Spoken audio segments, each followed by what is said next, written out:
इतने इनके अधिकारी हैं भैया जो गर्मी में निकलते हैं, धूप गर्मी पसीने में देखे हैं किसी अधिकारी को? इनके मुख्यमंत्री को खुद देखे हैं कभी एक माथे से बूंद टपक जाए उनकी पसीने की? गाड़ी का शीशा कभी उनका खुला देखे हैं? मंच पर बिना एसी बिना पंखे के उनको बैठे हुए कभी देखे हैं? और ये लोग सर्वे करेंगे किसानों का। इन लोगों के पास जानकारी होगी भैया कि किसानों की क्या वहां पे रोपनी हुई या नहीं हुई। और ये ऐसी फर्जी रिपोर्ट बना कर ये लोग किसानों को उनके अधिकारों से दूर रखते। आज प्रदेश का ही नहीं दुनिया का कौन सा ऐसा कोना है जहां पर बिहारी अपना परचम ना लहरा रहे हो? और मैं गर्व से इस बात को बोलता हूं, जहां इस बात की मुझे चुभन होती है, तकलीफ होती है कि बिहारियों को अपना प्रदेश छोड़कर क्यों जाना पड़ता है, बट वहीं मुझे इस बात का गर्व है कि भाई आज बिहारियों की वजह से दूसरे राज्यों का इंफ्रास्ट्रक्चर इंटैक्ट है। अगर बिहारी एक दिन दूसरे राज्यों में काम करना बंद कर दे तो वो राज्य रुक जाएंगे भाई। और राज्य ही नहीं, दुनिया के कोने ऐसे। अभी 4 दिन 5 दिन पहले हम दुबई में थे, वहाँ पे भी इंडियन डायस्पोरा की ही बैठक थी और जिसमें एक अलग से बैठक बिहारी डायस्पोरा के साथ। वहाँ पर भी इस बात को हमने प्रमुखता से रखने का काम किया कि भाई दुबई हो, लंदन हो, अमेरिका हो, अफ्रीकन कंट्रीज चले जाइए भैया, भरे पड़े हैं बिहारी वहाँ पर।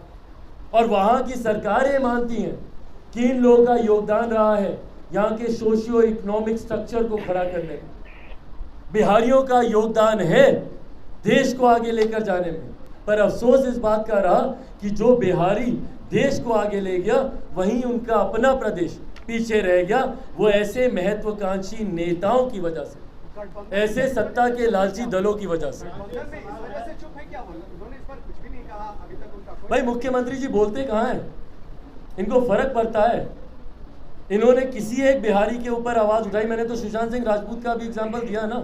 आवाज उठाई, कोटा में मेरे बच्चे मर रहे हैं, आवाज उठा रहे हैं। जब वहां पे बिहारियों को पीटा जा रहा था महाराष्ट्र में, क्या उस वक्त इन्होंने आवाज उठाई जब उनको लाठी मार? भाई जो खुद अपने बिहारियों पे लाठी चलाए अपने प्रदेश में, उनको फर्क पड़ेगा दूसरे प्रदेश में बिहारी जिए या मरे? किसान जब तक आत्महत्या नहीं करेगा तो आप उसको उसका उचित मुआवजा नहीं दीजिएगा ना, भले बाढ़ में उसकी फसल गई हो या सुखाड़ में उसकी फसल गई हो। क्या आपने रिव्यू करना जरूरी समझा? कल हम जमुई गए थे, दिशा की बैठक हम वहां पे की। जमुई का एक एक व्यक्ति किसान परिवार से जुड़ा हुआ आकर हमको बोल रहा है कि भैया इस बार हम अपनी रोपनी नहीं कर पाए।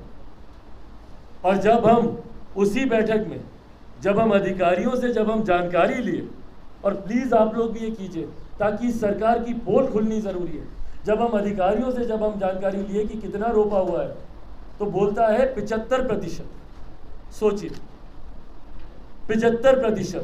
दक्षिण बिहार जहां पे पानी का इतना अभाव रहा है वहां पर ये लोग बोल रहा है 75%। और कई प्रखंड तो ऐसे जहां पे 95%, 98%, ऑन एन एवरेज 80-85%, 80-85।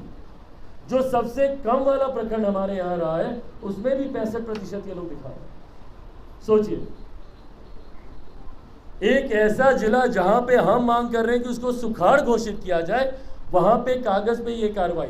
अधिकारी से पूछे कि भैया कौन गया था सर्वे के लिए, तो हम वीडियो के माध्यम से करवा लेते। वीडियो से पूछे कि भैया कौन गया था, तो हम फलाना से करवा लेते।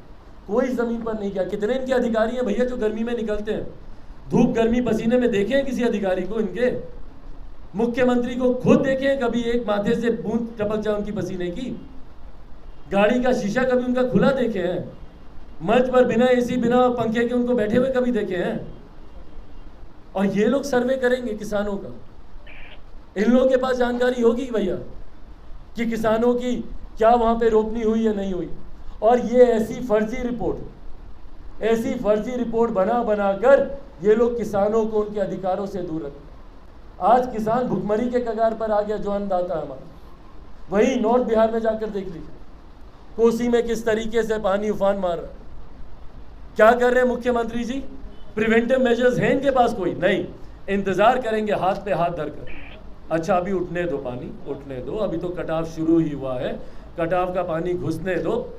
जब तक खेतों में नहीं जाएगा, जब तक गांव में नहीं जाएगा, घर में नहीं जाएगा, जब तक कुछ लोग डूब नहीं जाएगा, मर नहीं जाएगा, इनको थोड़ी लगेगा कि भैया विकराल परिस्थिति उत्पन्न हो गई।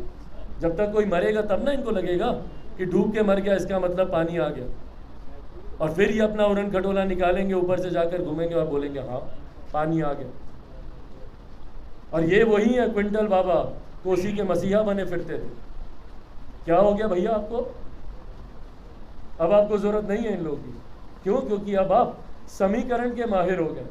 हमको तो समझ में नहीं आता, जब ये खुश होते हैं, मुस्कुराते हैं, जब लोग बोलते हैं कि भाई ये सोशल इंजीनियरिंग बड़ी अच्छी करते हैं, ये इनकी तारीफ है कि इनको क्रिटिसाइज किया जा रहा है? इनको खुद को समझ में आता है मुख्यमंत्री जी को? सोशल इंजीनियरिंग कोई तारीफ नहीं है मुख्यमंत्री जी आपकी। जातीय समीकरण को बिठा बिठा कर चुनाव जीतना, और इनको ये अस्त्र पता चल गया, इसीलिए काम करना ये जरूरी नहीं समझते। बट हाँ, एम्स में जरूर गए थे आंख दिखाने, ये हम जानते हैं। मोतियाबिंद को ऑपरेशन कराए दिल्ली जाकर, अच्छा हुआ बिहार में नहीं कराए। मुजफ्फरपुर हम सब जानते हैं भैया, 1 दर्जन से ज़्यादा मोतियाबिंद में लोगों की आंखें निकाल ली। सोचिए, बाईं आंख में था, दाईं का ऑपरेशन कर दिया, और जिसका ऑपरेशन किया वो भी ऐसा कि उसकी आंख निकालने की। मतलब ये हकीकत है भाई। कई बार सुनकर लोगों को हंसी आ जाती है, पर सोचिए उस व्यक्ति का जिसने अपनी ज़िंदगी बर्बाद कर दी, सोचिए वो किस पीड़ा से गुजरा हो।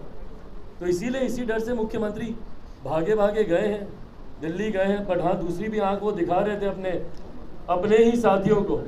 जब वो ऐसी आंख दिखाते हैं ना, अविश्वास अपने प्रति वो पैदा करते हैं, अपने ही साथियों में वो अविश्वास पैदा करते हैं।